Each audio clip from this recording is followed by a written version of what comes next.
Hello नमस्कार राम राम। आप सभी विद्यार्थियों का आपके अपने विद्यास्थल में स्वागत है। तो उम्मीद करते हैं तुम लोग जहाँ होगा वहाँ लाजवाब शानदार बेमिसाल अद्भुत गजब मस्त स्वस्थ तंदुरुस्त होगा और अपने जीवन में कुछ अच्छा करने का प्रयास कर रहा होगा। तो जो आज का वीडियो है उसमें हम लोग कोशिश करेंगे वेक्टर को कंप्लीट करने का। अब लास्ट टॉपिक बचा है मल्टीप्लिकेशन ऑफ वेक्टर ही बचा है। इसके बाद अपना वेक्टर वाला जो पार्ट है वो कंप्लीट होगा। नया चैप्टर जो था मोशन इन द प्लेन वो शुरू हो जाएगा। मतलब जिस चीज़ को पढ़ने के लिए वेक्टर हम लोग पढ़ रहे हैं वो शुरू हो जाएगा। तो जो सबसे पहला चीज़ है वो क्या है अपने पास मल्टीप्लिकेशन ऑफ वेक्टर, मतलब लास्ट टॉपिक है, इसी को डिस्कस करना है। तो मल्टीप्लिकेशन ऑफ वेक्टर में क्या बात होगा कि मल्टीप्लिकेशन ऑफ वेक्टर में हम लोग अगर बात कर लेंगे और वो भी किससे, वेक्टर का मल्टीप्लाई किससे करना, दूसरे वेक्टर से ही करना। मतलब दोनों क्वांटिटी जिसको हम लोग मल्टीप्लाई कर रहे हैं वो दोनों ही वेक्टर क्वांटिटी है। तो जब दो वेक्टर क्वांटिटी को आपस में हम लोग मल्टीप्लाई करते हैं तो दो तरीके का प्रोडक्ट आता है। वही लिखा है when two vector are multiplied then the result में भी स्केलर और वेक्टर। तो जो रिजल्ट आता है वो स्केलर भी हो सकता है, वेक्टर भी हो सकता है। ठीक, दो क्वांटिटी होता है अपने पास, स्केलर क्वांटिटी और वेक्टर क्वांटिटी। तो यहाँ पे ये कह रहा है कि जब कभी भी हम लोग दो वेक्टर्स को आपस में मल्टीप्लाई करेंगे तो जो आंसर आएगा वो स्केलर भी आ सकता है और साथ में वेक्टर भी आ सकता है। अब डिपेंड करता है कि किस टाइप का प्रोडक्ट हम लोग कर रहे हैं, कि किस टाइप का प्रोडक्ट किया जा रहा है तो क्या रिजल्ट आएगा वो डिपेंड। तो दो तरीके का प्रोडक्ट होता है। एक होता है अपने पास डॉट प्रोडक्ट, जिसको हम लोग बोलते हैं स्केलर प्रोडक्ट। मतलब डॉट प्रोडक्ट जब हम करेंगे दो वेक्टर का, जब डॉट प्रोडक्ट करेंगे तब अपने पास जो आंसर आएगा वो स्केलर क्वांटिटी आएगा, मतलब स्केलर प्रोडक्ट आएगा। अगर दो वेक्टर का हम लोग क्रॉस प्रोडक्ट करने लगेंगे तो जो रिजल्ट आने लगेगा वो वेक्टर प्रोडक्ट आने लगेगा। वेक्टर मतलब जो आंसर आएगा वो वेक्टर आने लगेगा। तो अब देखा जाए डॉट क्या होता है, वेक्टर क्या होता है, कौन कब आता है। तो जब कभी भी हम लोग डॉट प्रोडक्ट करेंगे दो वेक्टर का, मतलब कह दिया जाएगा दो वेक्टर का डॉट प्रोडक्ट है तो इसका मतलब जो रिजल्ट आएगा स्केलर आएगा। अगर दो वेक्टर का क्रॉस प्रोडक्ट है तो जो रिजल्ट आएगा वो वेक्टर आएगा। अब किस में क्या कैसे होता है वो कहानी देख लीजिए। तो सबसे पहले हम लोग को देखना है डॉट प्रोडक्ट। तो कह रहा है कि डॉट प्रोडक्ट क्या होता है, दो वेक्टर का, मान लो दो वेक्टर है अपने पास ए और बी है, उसको हम रिप्रेजेंट कर रहे हैं ए वेक्टर डॉट बी वेक्टर। इस तरीके से रिप्रेजेंट करना है। जब कभी भी हम लोग वेक्टर मल्टीप्लिकेशन करेंगे वो भी कैसा, डॉट प्रोडक्ट करेंगे, तो इन दोनों का रिप्रेजेंटेशन ऐसा हो जाएगा। इसका जो रिजल्ट आएगा वो क्या होगा, स्केलर होगा। अब रिजल्ट क्या आएगा वो देखा जाए। वो किसके इक्वल होता है, तो प्रोडक्ट ऑफ मैग्नीट्यूड ऑफ ए। मतलब जब कभी भी हम लोग डॉट प्रोडक्ट करेंगे ए वेक्टर बी वेक्टर का तो हम लोग को मैग्नीट्यूड लेना है ए वेक्टर का साथ में बी वेक्टर का, किसके साथ, कॉस थीटा के साथ। वो भी कॉस का कौन सा, स्मॉलर एंगल लेना अपने को। तो जब कभी भी हम लोग ए वेक्टर डॉट बी वेक्टर निकालेंगे तो जो रिजल्ट आएगा क्या होगा, मैग्नीट्यूड ए वेक्टर का मैग्नीट्यूड बी वेक्टर का साथ में कॉस थीटा। थीटा क्या है, उन दोनों के बीच का स्मॉलर एंगल। मतलब ए वेक्टर और बी वेक्टर के बीच का जो छोटा एंगल होगा वो एंगल लेना किसके साथ, कॉस के साथ। मतलब कुल मिला के हम ये बोल सकते हैं कि A vector dot B vector का रिजल्ट क्या आएगा, ए बी कॉस थीटा आने लगेगा। ठीक है, इतना बात समझ आए कि A vector dot B vector अगर निकालेंगे तो क्या आएगा, ए बी कॉस थीटा आएगा। और ये कैसा प्रोडक्ट है, स्केलर प्रोडक्ट है। अब इसी को थोड़ा सा और जान लिया जाए, मतलब डॉट प्रोडक्ट को ही अलग तरीके से कैसे समझेंगे।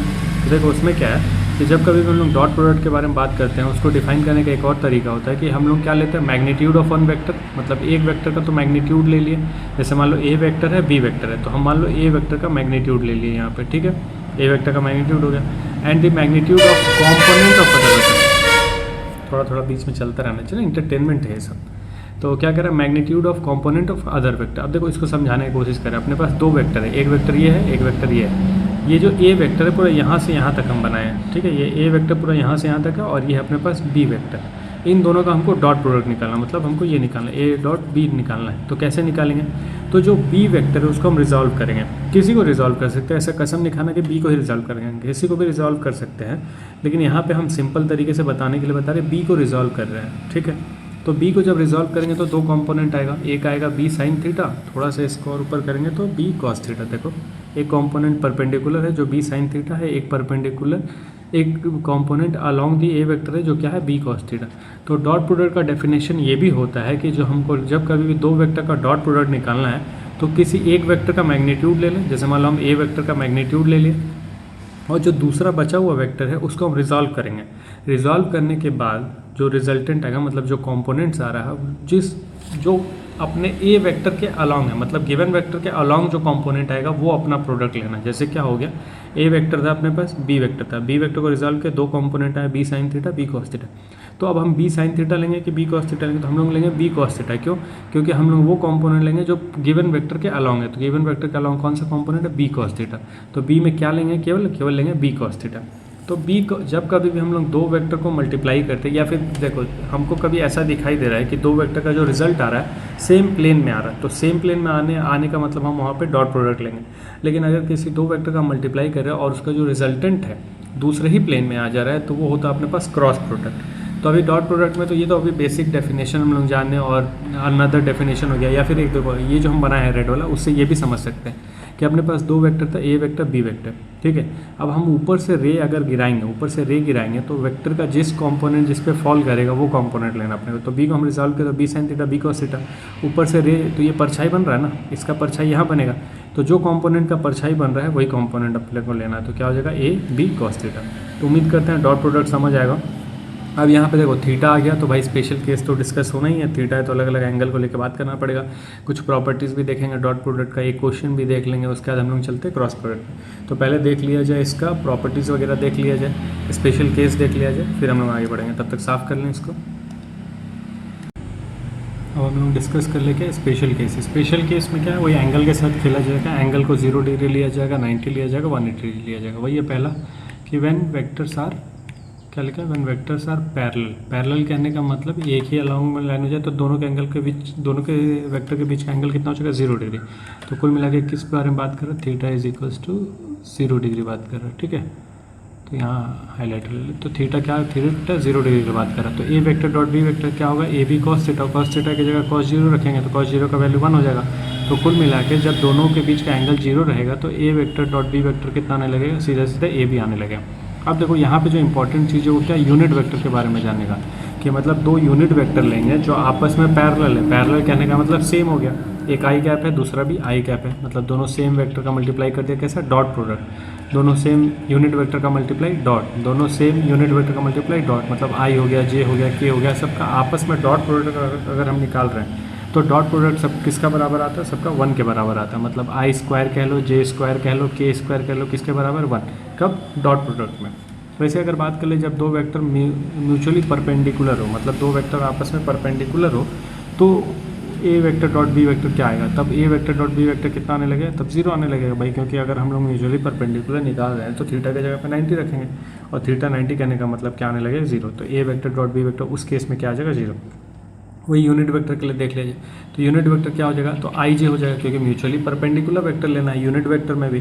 तो आई जे परपेंडिकुलर है, जे के परपेंडिकुलर है, आई के परपेंडिकुलर है। तो जब कभी भी हम लोग डॉट प्रोडक्ट निकालेंगे यूनिट वेक्टर का जो म्यूचुअली परपेंडिकुलर है, तो उसका रिजल्ट क्या आने लगेगा, उसका रिजल्ट आएगा 0। ये सब ना डायरेक्ट काम आता है, ये जो यूनिट वेक्टर वाला वो डायरेक्ट इस्तेमाल होता है क्वेश्चन वगैरह में, इसलिए इसको याद रखना जरूरी है। उसके बाद हम लोग बात करें when two vector anti parallel. Anti parallel कहने का मतलब थीटा कितना होने लगा, थीटा हो गया 180, मतलब एक इस डायरेक्शन में तो एक अपोजिट डायरेक्शन में। तब उस केस में क्या आने लगेगा, तो डायरेक्ट आने लगेगा माइनस ऑफ ए बी। तो ए डॉट बी निकालेंगे कब हम लोग एंटी पैरेलल गए तो क्या आने लगेगा, माइनस ऑफ ए बी आने लगेगा। तो ये सारा स्पेशल केस हो गया। अब कुछ प्रॉपर्टीज़ देख लिया जाए। तो प्रॉपर्टीज़ क्या है, तो 2-3 प्रॉपर्टीज़ है। तो सबसे पहला है कि डॉट प्रोडक्ट जो है कॉम्यूटेटिव है। डॉट प्रोडक्ट कॉम्यूटेटिव कहने का क्या मतलब हो गया, 2 × 3 कर लो चाहे 3 × 2 कर लो, रिजल्ट सेम आता है। वही बात यहाँ पे A vector dot B vector निकालो चाहे B vector dot A vector निकालो, आंसर सेम आना। तो इसलिए क्या बोल दिया गया, इसको कॉम्यूटेटिव बोल दिया गया। दूसरा प्रॉपर्टी क्या है, डिस्ट्रीब्यूटिव है। डिस्ट्रीब्यूटिव कहने का क्या मतलब हो गया, हम डिस्ट्रीब्यूट कर लेंगे। मान लो 3 वेक्टर है अपने पास ए बी सी, तो डॉट प्रोडक्ट निकाल रहे हैं हम, ए वेक्टर डॉट निकाल रहे हैं बी प्लस सी वेक्टर का। तो इसको हम क्या कर सकते हैं, हम ए वेक्टर को बी से मल्टीप्लाई कर सकते हैं, ए वेक्टर को सी से, मतलब ब्रैकेट ओपन करके सॉल्व कर सकते हैं डिस्ट्रीब्यूट करके। ठीक है, ये हो गया डिस्ट्रीब्यूटिव, ये भी फॉलो करता है। उसके बाद तीसरा एग्जांपल हो गया या तीसरा प्रॉपर्टी हो गया, कोई लैम्डा रियल नंबर है जो केवल मल्टीप्लाई हो रहा है बी वेक्टर से। ए वेक्टर है और n times of B vector या फिर lambda times of B vector है। तो हम क्या कर सकते हैं, वो जो लैम्डा है उसको बाहर निकाल के दोनों वेक्टर को आपस में मल्टीप्लाई कर सकते हैं। मतलब वो जो रियल नंबर है उसको बाहर कर दिए, दोनों वेक्टर को आपस में मल्टीप्लाई करके सॉल्व कर लिए, फिर जो भी लैम्डा है उसको मल्टीप्लाई कर सकते हैं रिजल्ट में। तो ये 2-3 प्रॉपर्टी है। प्रॉपर्टी कम समझ में आता है जब तक हम लोग क्वेश्चन नहीं करते। क्वेश्चन करते हैं तो प्रॉपर्टी अच्छे से क्लियर होता है, इतना हमको मालूम है। तो अब हम लोग चलते हैं क्वेश्चन पे। पहला क्वेश्चन ये है अपने पास कि फाइंड द एंगल बिटवीन, जो दिख रहा है, find the angle between I cap plus 2j cap minus K cap. ठीक है, थोड़ा सा ऊपर कर ले। हाँ, तो अब क्वेश्चन ये है कि find the angle between A vector जो ये दे रखा, बी वेक्टर जो ये दे रखा है, एंगल फाइंड करना। और अभी तक हम लोग पढ़े हैं डॉट प्रोडक्ट, तो डॉट प्रोडक्ट कर पढ़े हैं, तो A vector dot B vector is equals to क्या होता है, ए बी कॉस थीटा होता है। मतलब हम थीटा निकाल सकते हैं, थीटा ही निकालना अपने को। तो अगर मान लो कॉस थीटा निकालना है तो क्या होगा, A vector dot B vector upon में ए बी। ये क्या है, मैग्नीट्यूड है। अब ए वेक्टर क्या है अपने पास, I cap plus 2j cap minus K cap. ठीक है, अब देखो इसका भी आपस में मल्टीप्लाई बता दे कि वेक्टर को आपस में कैसे मल्टीप्लाई करते हैं। फिर है minus I cap plus of J cap minus of 2 cap. तो ये हम लिख दिए ए वेक्टर और बी वेक्टर कैसे, डॉट के साथ। ठीक है, यहाँ बीच में डॉट है।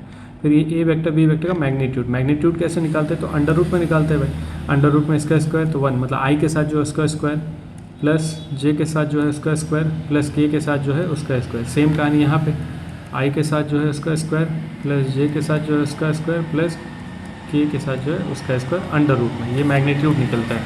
मैग्नीट्यूड मालूम होगा तुम लोग कैसे निकाल रहे थे हम लोग, ए डॉट बी का या फिर केवल किसी ए का मैग्नीट्यूड निकालना, तो अंडर रूट में हम लोग सीखे हैं ये वाला। अब इसको सॉल्व करें तो देखो आई को जब आई से मल्टीप्लाई करेंगे तो क्या आएगा वो रिजल्ट, आई को जे के साथ करेंगे, आई को के साथ। अब देखो डॉट प्रोडक्ट है, अभी हम लोग थोड़ी देर पहले देखे प्रॉपर्टीज़, और उससे पहले स्पेशल केस देखे। स्पेशल केस में यूनिट वेक्टर, तो जब कभी भी यूनिट वेक्टर का हम लोग डॉट प्रोडक्ट निकालेंगे तो देखो आई को जब आई से मल्टीप्लाई करेंगे तो 1 आएगा। अभी थोड़ी देर पहले हम लोग देखे थे 1 आएगा, और साथ में माइनस है तो क्या आएगा, ये -1 आएगा। ठीक, आई को जे के साथ करेंगे तो 0 आएगा, आई को के साथ करेंगे तो 0 आएगा। अभी थोड़ी देर पहले सेकेंड नंबर प्रॉपर्टी देखे थे यूनिट वेक्टर में। वही फिर जे को आई के साथ करेंगे 0 आएगा, जे को जे के साथ करेंगे 1 आएगा। यहाँ 2 है, यहाँ 1 है, तो 2 1 जा प्लस का 2 आ गया। फिर जे को के साथ करेंगे तो 0 ही आ जाएगा। के को आई के साथ 0, के को जे के साथ मल्टीप्लाई करेंगे 0, के के साथ मल्टीप्लाई करेंगे तो 1 आएगा, और यहाँ -1 है, यहाँ -2 है, तो कुल मिला के +2 आ जाएगा। -1 इंटू -2 तो +2 आना है। ठीक है, आगे बढ़े हम लोग। यहाँ पे क्या आ जाएगा, तो 1 का स्क्वायर 1, 2 का स्क्वायर 4, 5 हो गया, 1 का स्क्वायर ये हो गया √6। ये कितना आएगा, तो 1 2 4, तो ये भी 6 आ गया। कुल मिला के ऊपर कितना है, 2 2 4, और 1 कम हो जाएगा तो 3 बचेगा, नीचे बचेगा 6, तो कुल मिला के आ गया हाफ। तो कॉस थीटा किसके बराबर आ गया, हाफ। अगर कॉस थीटा हाफ के बराबर आ गया, मतलब यहाँ से हम कहते हैं कॉस थीटा हाफ के बराबर आ गया, तो कॉस थीटा हो गया, और ये किसके बराबर है, कॉस 60 के। तो कुल मिला के थीटा का वैल्यू कितना आ गया, 60। तो एंगल निकालना सीख गया हम लोग। देखो यहाँ क्या क्या सीखे कि अगर दो वेक्टर का डॉट प्रोडक्ट निकाल दिया हुआ है या फिर उसको सॉल्व करके एंगल निकालना है तो निकाल सकते हैं हम लोग। और ये भी देखें हम लोग कि अगर कोई यूनिट वेक्टर के साथ दिया हो तो उसका डॉट प्रोडक्ट कैसे लेते हैं हम लोग। आई का आई के साथ मल्टीप्लाई करेंगे 1, जे का जे के साथ करेंगे 1, के का के साथ करेंगे 1, लेकिन म्यूचुअली परपेंडिकुलर करते हैं तो 0। तो उम्मीद करते हैं इतना कहानी अभी तक का समझ आया होगा। अब बचता है अपना क्रॉस प्रोडक्ट, अब उसको देख लेते हैं, इसको साफ करते हैं। तो अब हम लोग बात कर लेते हैं क्रॉस प्रोडक्ट के बारे में। क्रॉस प्रोडक्ट क्या होता है, the cross product of A vector and B vector is another vector C vector. तो ये स्टार्टिंग में ही हम लोग देख लिए कि जब कभी भी दो वेक्टर का प्रोडक्ट अगर वेक्टर आने लगे मतलब वहाँ पे क्रॉस प्रोडक्ट है। या ये देखे थे कि जब कभी भी हम लोग क्रॉस प्रोडक्ट करेंगे तो जो रिजल्टेंट आएगा वो वेक्टर क्वांटिटी होगा। तो ये जो वेक्टर हो गया उसको क्या बोलते हैं, सी। मतलब दो vector A vector B vector का प्रोडक्ट निकाले तो क्या आ गया, सी वेक्टर अगर आ गया वो क्रॉस प्रोडक्ट हो गया। और इसका सी वेक्टर का वैल्यू क्या होगा ये तो पता चल गया अपने को कि दो वेक्टर को जब हम लोग क्रॉस प्रोडक्ट करते हैं तो एक नया वेक्टर आता है। लेकिन इसका वैल्यू क्या होगा, तो इसका जो वैल्यू होगा वो ये होगा कि magnitude of A B vector, magnitude लेना है दोनों ए बी वेक्टर का, और साथ में कौन सा एंगल लेना है, साइन थीटा का एंगल लेना। तो इतना जो क्वांटिटी है तो वेक्टर स्केलर क्वांटिटी है, तो अगर हम केवल इतना रहने देते हैं तो ये तो स्केलर हो जाता। लेकिन साथ साथ इसके पास डायरेक्शन भी होना पड़ेगा, मतलब मैग्नीट्यूड और डायरेक्शन दोनों चाहिए अपने को, तभी तो वो वेक्टर क्वांटिटी कहलाएगा। तो ये तो मैग्नीट्यूड हो गया। डायरेक्शन क्या लिखेंगे हम लोग, तो डायरेक्शन हम लिखेंगे सी कैप। अब सी कैप का डायरेक्शन क्या होता है, कैसे होता है, या फिर ये जो प्रोडक्ट लिख रहे कैसे लिख रहे वो देख लिया जाए अपने को। तो क्या हो गया, डायरेक्शन ऑफ सी वेक्टर या C cap is perpendicular to the plane containing A vector and B vector. तो जब कभी भी दो वेक्टर का हम लोग प्रोडक्ट निकाल रहे हैं और तीसरा वेक्टर उसके परपेंडिकुलर आ रहा है, या फिर हम ऐसा कह रहे हैं तीसरा वेक्टर उसके प्लेन में नहीं आ रहा है, तब वहाँ पे क्या होता है, क्रॉस प्रोडक्ट होता है। वही बात यहाँ पे किया गया है। जैसे मान लो ये अपने पास ए वेक्टर था, ये अपने पास बी वेक्टर था, दोनों के बीच का एंगल कितना था, थीटा एंगल था। अगर दोनों का हम प्रोडक्ट निकाले और जो रिजल्टेंट आ गया तीसरा ही वेक्टर आ गया और अलग प्लेन में आ गया, तो इसका मतलब क्रॉस प्रोडक्ट है यहाँ पे। और ये डायरेक्शन जो है मतलब ए वेक्टर बी वेक्टर का मैग्नीट्यूड तो ये हो जाएगा, लेकिन डायरेक्शन अगर देना तो क्या हो जाएगा, म्यूचुअली परपेंडिकुलर हो जाएगा गिवन वेक्टर के। वही लिखा है, is perpendicular to the plane containing A vector B vector. मतलब ए बी जिस प्लेन में बना हुआ है, ए वेक्टर बी वेक्टर जिस प्लेन में बना हुआ उसके परपेंडिकुलर ही डायरेक्शन हो जाएगा सी वेक्टर का, ठीक है, जो रिजल्टेंट आ रहा है। अब इसके पास भी कुछ स्पेशल केस हो जाएगा, क्योंकि अभी हम लोग देखे क्या था, ए बी साइन थीटा था। अगर थीटा आ गया तो भैया स्पेशल केस तो डिस्कस करना ही है। तो जो पहला स्पेशल केस है उस स्पेशल केस में हम डिस्कस कर लेते हैं थीटा को 0 और 180 दोनों ही। क्यों, क्योंकि साइन 0 डिग्री का और साइन 180 डिग्री का वैल्यू सेम होता है, इसलिए दोनों को एक ही जगह पर डिस्कस कर ले रहे हैं। तो जब कभी वेक्टर पैरेलल हो या एंटी पैरेलल हो, मतलब अगर हम क्रॉस प्रोडक्ट निकाल रहे हैं और वेक्टर पैरेलल है या एंटी पैरेलल है, मतलब 0 डिग्री है या 180 डिग्री है, तो उस केस में हमेशा रिजल्ट क्या आएगा, 0। क्योंकि साइन 0 डिग्री का वैल्यू भी 0 होता है, साइन 180 डिग्री का वैल्यू भी 0 होता है। तो इसलिए दोनों केस में क्या आने लगेगा, क्रॉस प्रोडक्ट 0। अब यही चीज़ यूनिट वेक्टर पर ले जाएं तो यूनिट वेक्टर में दोनों को सेम अगर मल्टीप्लाई कर रहे हैं क्रॉस के साथ तो रिजल्ट क्या आ जाएगा, 0। लेकिन यही चीज़ डॉट प्रोडक्ट में क्या था, अगर दोनों सेम यूनिट वेक्टर है और डॉट प्रोडक्ट निकाल रहे थे तो 1 आ रहा था आंसर। ठीक है, यही इसीलिए बोल रहे थे ये ज़रूरी है याद करना, क्योंकि क्वेश्चन में इस्तेमाल होता है। वैसे अगर कोई वेक्टर परपेंडिकुलर है, मतलब दोनों वेक्टर परपेंडिकुलर, मतलब थीटा कितना अपने पास 90 डिग्री है। अगर थीटा 90 डिग्री है तब क्या हो जाएगा, तब दोनों का जो साइन थीटा का वैल्यू होगा 1 होगा। तो एक वेक्टर क्रॉस बी वेक्टर क्या आने लगेगा, ए बी, मतलब मैग्नीट्यूड हो गया, साथ में उसके पास केवल डायरेक्शन रहेगा जो क्या होगा, सी कैप। अब सी कैप मतलब वो क्या होगा, जिस परपेंडिकुलर हो जाएगा प्लेन, मतलब ये जिस प्लेन पे होगा उसके परपेंडिकुलर। ठीक है, अब इसको यूनिट वेक्टर पे देखा जाए तो आई और जे को जब मल्टीप्लाई करेंगे तो एक नया वेक्टर आ जाएगा के, क्योंकि भाई वेक्टर आ रहा है अपने पास, मैग्नीट्यूड है इसके पास और डायरेक्शन। तो जब यूनिट वेक्टर को करें तो मैग्नीट्यूड तो यूनिट ही आना, लेकिन डायरेक्शन क्या हो जाएगा, तो परपेंडिकुलर। जैसे आई जे अगर प्लेन देखेगा तुम लोग, जैसे यही ना होता है आई जे और बाहर की तरफ के, तो आई जे के परपेंडिकुलर के आ जाएगा, जे के तरफ पर आई आ जाएगा, के आई के तरफ जे आ जाएगा, मतलब 2 को मल्टीप्लाई करेंगे तो तीसरा आ जाएगा।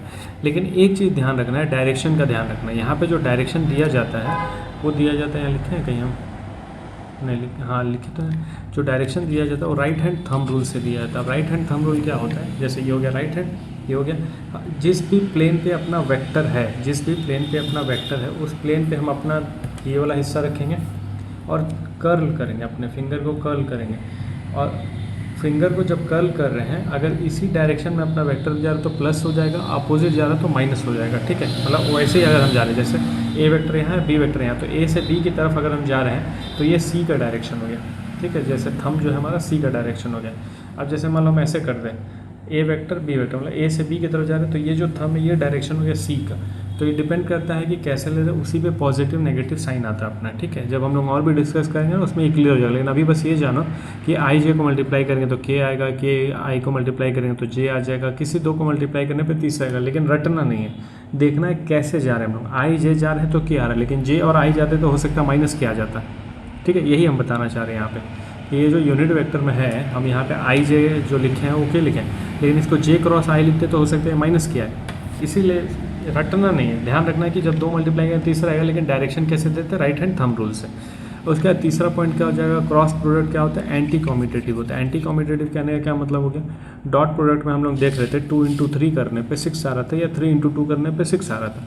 लेकिन जब कभी भी हम लोग क्रॉस प्रोडक्ट में आ जाएंगे तो 2 × 3 करेंगे तो 6 आएगा, लेकिन 3 × 2 कर देंगे तो -6 आने लगेगा।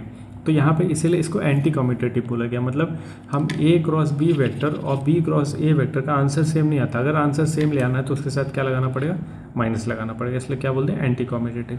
साथ साथ क्या हो गया कि क्रॉस प्रोडक्ट क्या रूल फॉलो करता है, एक हो गया डिस्ट्रीब्यूटिव लॉ, एक हो गया एसोसिएटिव लॉ। दोनों लॉ फॉलो करता है। डिस्ट्रीब्यूटिव क्या है, जो हम लोग डिस्कस किए थे कि ए को हम डिस्ट्रीब्यूट कर देंगे दोनों में, बी में और सी में, तो ये फॉलो कर रहा है, ए क्रॉस बी आ जाएगा, चाहे ए क्रॉस सी आ जाएगा। और एसोसिएटिव क्या है कि अपने पास ए वेक्टर प्लस बी वेक्टर है, इसका क्रॉस निकालना C vector plus D vector से। तो या तो दोनों को सॉल्व करके अलग अलग क्रॉस प्रोडक्ट निकाल ले, या ए वेक्टर को दोनों से मल्टीप्लाई कर ले, बी वेक्टर को दोनों से मल्टीप्लाई करके सॉल्व कर ले। तो एसोसिएटिव मतलब ये सबसे रिलेट कर रहा है, ए जो है सबसे रिलेट कर रहा है, बी जो है सबसे रिलेट कर रहा है, इसलिए इसको एसोसिएटिव बोल दी। अब एक क्वेश्चन देख लीजिए इसके बेस पे, क्या है अपने पास क्वेश्चन में ये है, नीचे भी कुछ है क्या, हाँ तो पिछला क्वेश्चन ये, इसको साफ कर देते हैं। तो अभी फ़िलहाल जो क्वेश्चन है अपने पास, क्वेश्चन ये है कि फाइंड, पढ़ना पड़ेगा ना, फाइंड तो बोलती है, आगे क्या दिखेगा तब तो आगे है कि resolve A vector and B vector in their rectangular component. तो कह रहा है कि ए वेक्टर बी वेक्टर को रेक्टेंगुलर कंपोनेंट में रिजॉल्व करो। तो जब कभी भी रेक्टेंगुलर कंपोनेंट बोलेगा तो ए वेक्टर को हम लिखेंगे ए एक्स आई कैप, ठीक है, फिर वाई में भी जाएगा तो ए वाई जे कैप, जेड में भी जाएगा तो ए जेड के कैप। सेम कहानी बी वेक्टर के साथ हो जाएगा, बी वेक्टर बी एक्स आई कैप प्लस बी वाई जे कैप प्लस बी जेड के कैप। यह आया अपने पास ए वेक्टर बी वेक्टर का रेक्टेंगुलर कंपोनेंट। अब क्या फाइंड करना है अपने को, डॉट प्रोडक्ट निकालना है और क्रॉस प्रोडक्ट निकालना, मतलब इन दोनों के लिए डॉट प्रोडक्ट निकालना है, इन्हीं दोनों के लिए क्रॉस प्रोडक्ट निकालना, मतलब ए वेक्टर डॉट बी वेक्टर निकालना है। तो यहाँ पे क्या होगा, ए एक्स आई कैप प्लस ए वाई, पेन का कलर चेंज कर दे क्या, ब्लू ब्लू ब्लू ले लेते ब्लू,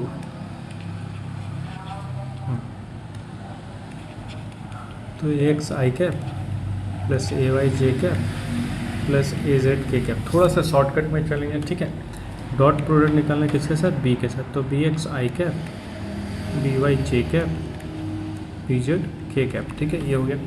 अब देखो ए एक्स को तीनों के साथ मल्टीप्लाई करना है, लेकिन अभी हम लोग देखेंगे कि जब सेम पार्टी के साथ डॉट में होता है तो 1 आता, बाकी सबके साथ 0 आएगा। मतलब इन दोनों को जब आपस में मल्टीप्लाई करेंगे, मतलब ए एक्स को जब इससे मल्टीप्लाई करेंगे तो पहला रिजल्ट तो आएगा ए एक्स बी एक्स, साथ में आई का क्या आ जाएगा, 1 आ जाएगा, ठीक है। लेकिन आई को जब जे के साथ करेंगे तो 0 आएगा, आई को के साथ करेंगे तो 0 आएगा, मतलब ये दोनों हट गया। सेम प्लस ए वाई को जब इसके साथ करेंगे तो 0, ए वाई को जब जे के साथ करेंगे तो रहेगा। तो यहाँ क्या लिख रहे हैं, ए वाई बी वाई प्लस इसके साथ भी 0, फिर के साथ करेंगे हम लोग तो ए जेड इसके साथ 0, ए जेड इसके साथ 0, ए जेड बी जेड के साथ आएगा क्योंकि के है, तो ए जेड बी जेड। तो मतलब जो डॉट प्रोडक्ट निकालने जाएंगे रेक्टेंगुलर कंपोनेंट का, तो सीधा सीधा हम क्या बोल सकते हैं जो ए वेक्टर है और जो बी वेक्टर है, ठीक है, कोई दिक्कत नहीं, लाइट कर दिया, उतने भी हम हैंडसम नहीं है कि तुम लोग हमको देखो, फिलहाल जो कंटेंट है उसको देखो, लगभग कंप्लीट हो गया, इसी को डिस्कस करके बंद कर देंगे। और उसके बाद तुम लोग एनसीईआरटी में इसके बेस पे कई सारा क्वेश्चन है, तुम लोग करना, ट्राई करना, तो इसको हम डिस्कस कर लेते हैं। ये हम बता रहे थे कि जब कभी भी हम लोग डायरेक्ट निकालने जाएंगे तो ये लिखेंगे कि जो एक्स वाला मतलब आई वाला कॉम्पोनेंट है वो एक साथ आ जाएगा, जे वाला कॉम्पोनेंट एक साथ आ जाएगा, के वाला कॉम्पोनेंट एक साथ आ जाएगा, यही अपना रिजल्ट है, देख लो, ये है आई वाला कॉम्पोनेंट, ये है जे वाला कॉम्पोनेंट, ये है के वाला कॉम्पोनेंट, ठीक है। तो ये हो गया अपना डॉट प्रोडक्ट। अब इसी तरीके से अपने को निकालना है क्रॉस प्रोडक्ट। क्रॉस प्रोडक्ट भी निकाल के दिखा देते हैं तुम लोगों को कैसे निकलता है। जब कभी भी आई जे के कैप में वेक्टर्स दिया रहे तो क्रॉस प्रोडक्ट कैसे निकलेंगे। डॉट प्रोडक्ट तो सीख गया तुम लोग, क्रॉस प्रोडक्ट सीख लो कि क्रॉस प्रोडक्ट कैसे निकलता है। तो पेन का कलर थोड़ा सा चेंज कर देते, थोड़ा सा चेंज हो गया। तो देखो लिखने का तरीका क्या है, A vector cross B vector, मतलब क्या है, ए एक्स आई कैप प्लस बी वाई जे कैप प्लस सी जेड क्यों आ रहा भाई, ए ही रहेगा ना, तो ए वाई ए जेड के कैप। सेम क्रॉस प्रोडक्ट निकालना है बी वेक्टर के साथ, तो बी एक्स आई कैप प्लस बी वाई जे कैप प्लस बी जेड के कैप। तो जब कभी भी अपने को रेक्टेंगुलर कॉम्पोनेंट मतलब या फिर आई जे के कैप में दे रखा क्रॉस निकालना है तो हम लोग को मैट्रिक्स का इस्तेमाल करना पड़ता है। अभी तुम लोग मैट्रिक्स पढ़ा नहीं है लेकिन थोड़ा सा हम बता दे रहे हैं। जैसे सबसे पहले हम लोग लिखेंगे आई जे के 3/3 का डायमेंशन में मैट्रिक्स बनेंगे। 3/3 करने का मतलब अपने पास जो गिवन वैल्यू है उसी को लिखना है। तो सबसे पहले अपने पास वेक्टर है, यूनिट वेक्टर, तो आई जे के हो गया। उसके बाद जो ए वेक्टर का मैग्नीट्यूड है वो लिखेंगे। तो ए वेक्टर का मैग्नीट्यूड क्या है, ए एक्स है, ए एक्स ए वाई और ए जेड। उसी तरीके से बी वेक्टर का मैग्नीट्यूड लिखेंगे। तो बी वेक्टर का मैग्नीट्यूड क्या है, तो B X B Y B Z, ठीक है। इस तरीके से मैट्रिक्स हो गया। अब मैट्रिक्स को सॉल्व कैसे करते हैं वो देखो, मतलब सॉल्व करने का तरीका ज़रूरी है याद रखना मैट्रिक्स को। तो मैट्रिक्स को लिखने का मतलब आंसर जो इसका आएगा वो कैसे आएगा वो देखो। तो सबसे पहले हम आई कैप को सॉल्व करेंगे। तो जब आई कैप को सॉल्व करेंगे तो आई कैप को कवर करेंगे, बस हम लिख देंगे आई कैप। देखो हम आई कैप को सॉल्व करने जा रहे हैं तो हम आई कैप लिख देंगे, बाकी आई वाले को हिस्से को कवर कर देंगे। तो आई वाले हिस्से को कवर कर देंगे तो केवल ये बचेगा, ये केवल बचेगा अपने पास, ठीक है। अगर ये बचेगा तो इसी का प्रोडक्ट लेना है, लेकिन अपने को यूनिट वेक्टर छोड़ के ये जो 4 बचा उसका प्रोडक्ट लेना है। कैसे, क्रॉस में। तो ए वाई का जाएगा बी जेड के साथ, तो ए वाई बी जेड, साथ में माइनस करेंगे डिफरेंस ए जेड। अब देखो ये सब क्यों होता है ना, ये मैट्रिक्स में अच्छे से पता चलेगा। तो अभी हम लोग मैथ्स मैट्रिक्स तो पढ़ना नहीं, हम बस ये बता रहे कि मैट्रिक्स का इस्तेमाल करके सॉल्व कर सके। बाकी तो इसको क्रॉस मल्टीप्लाई करके अभी हम लोग देखें कि जो अपना क्रॉस प्रोडक्ट है वो एसोसिएटिव होता है। तो एसोसिएटिव मतलब इसको इन तीनों से मल्टीप्लाई करो, इसको इन तीनों से करो, इसको इन तीनों से करो, तो आंसर तो आ ही जाएगा। लेकिन हम शॉर्टकट मेथड बता रहे हैं मैट्रिक्स का इस्तेमाल करके, मतलब डायरेक्ट हम लोग रिजल्ट लिख रहे हैं, डायरेक्ट रिजल्ट लिख रहे हैं। तो आई लिखे तो आई कैप हो गया, बाकी आई को ढक देंगे, जो बचा अपने पास उसका क्रॉस निकालेंगे। तो ए वाई बी जेड, ए जेड बी के वाई, ए जेड बी वाई सेम। अब फिर हम बस इतना याद रखो, आई में प्लस होगा, जे में माइनस होगा, के में प्लस होगा, मतलब प्लस माइनस प्लस कहानी होता है। अब हम लोग क्या निकालेंगे, जे के लिए निकालेंगे। तो जे कैप लिख दें, जे कैप को ढक देंगे, ये दोनों बचेगा, मतलब आई के बचेगा। तो A Z B X cross multiply A Z B X minus A X B Z, A X B Z. Similarly अब के निकालेंगे तो के में क्या होगा, प्लस होगा, के कैप होगा, के कैप ब्रैकेट में क्या होगा, तो ब्रैकेट में मान लो के को ढकेंगे, ये दोनों बचेगा। तो ए एक्स बी वाई माइनस ए वाई बी एक्स, ए वाई बी। तो देखो ये वाले को लर्न नहीं करना है, फॉर्मूले को लर्न नहीं करना है, बस समझना है कि यहाँ पे क्रॉस प्रोडक्ट अगर यूनिट वेक्टर के साथ दे रखा है तो हम लोग क्रॉस प्रोडक्ट कैसे करेंगे। तो क्रॉस प्रोडक्ट कैसे करेंगे, मैट्रिक्स बना के करेंगे। ठीक है, मैट्रिक्स लेने का तरीका पता चल गया। तो अब इस पे बेस तुम लोग क्वेश्चन कुछ करना है, एनसीईआरटी में कुछ क्वेश्चन दे रखा है तो ट्राई करना, वेक्टर्स पे क्वेश्चन हो जाएगा। बाकी अब हम लोग नेक्स्ट वीडियो में मोशन इन अ प्लेन शुरू करेंगे। और अंधेरा भी हो गया, मतलब हम तो दिख नहीं रहोगे। यहाँ पे लाइट कट गया है मेरे यहाँ, मतलब जहाँ पे हम रहते हैं, जहाँ पे काम करते हैं, मेरा जो कर्म भूमि है वहाँ पे लाइट कट गया है। तो अब यहीं पे वीडियो बंद करते हैं। बाकी हम लोग मिलते हैं नेक्स्ट वीडियो में। तब तक अपना ख्याल रखना है और पढ़ाई लिखाई करते रहना। ठीक है, तब तक के लिए राम राम।